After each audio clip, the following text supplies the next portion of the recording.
Excerpt from Richard Wright's autobiography, Black Boy. Speakers Ashi Gulcha, Charlotte Kinnair, Jackie Chang, and Aaliyah Davis.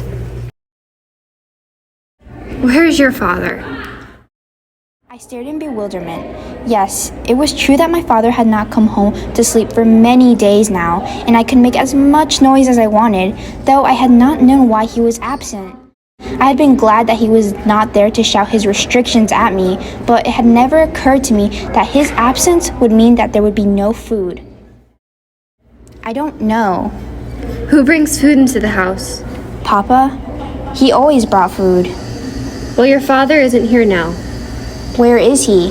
I don't know. You'll have to wait until I get a job and buy food. But I'm hungry. As the days slid past, the image of my father became associated with my pangs of hunger, and whenever I felt hunger, I thought of him with a deep biological bitterness. My mother finally went to work as a cook and left me and my brother alone in the flat each day with a loaf of bread and a pot of tea. When she returned at evening, she'd be tired and dispirited and would cry a lot.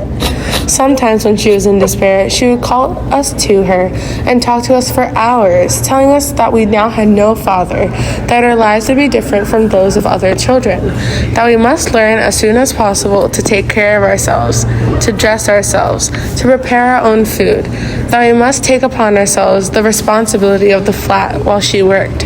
Half frightened, we would promise solemnly. We did not understand what had happened between our father and our mother, and the most that these long talks did to us was to make us feel a vague dread. When we asked why father had left, she would tell us that we were just too young to know. One evening, my mother told me that thereafter I would have to do the shopping for food. She took me to the corner store to show me the way. I was proud. I felt like a grown-up. The next afternoon, I looped the basket over my arm and went down the pavement toward the store. When I reached the corner, a gang of boys grabbed me, knocked me down, snatched the basket, took the money, and sent me running home in panic. That evening, I told my mother what had happened, but she made no comment. She sat down at once, wrote another note, gave me more money, and sent me out to the grocery again. I crept down the steps and saw the same gang of boys playing down the street. I ran back into the house. What's the matter? It's those same boys. They'll beat me. You've got to get over that. Now go on. I'm scared. Go on and don't pay any attention to them.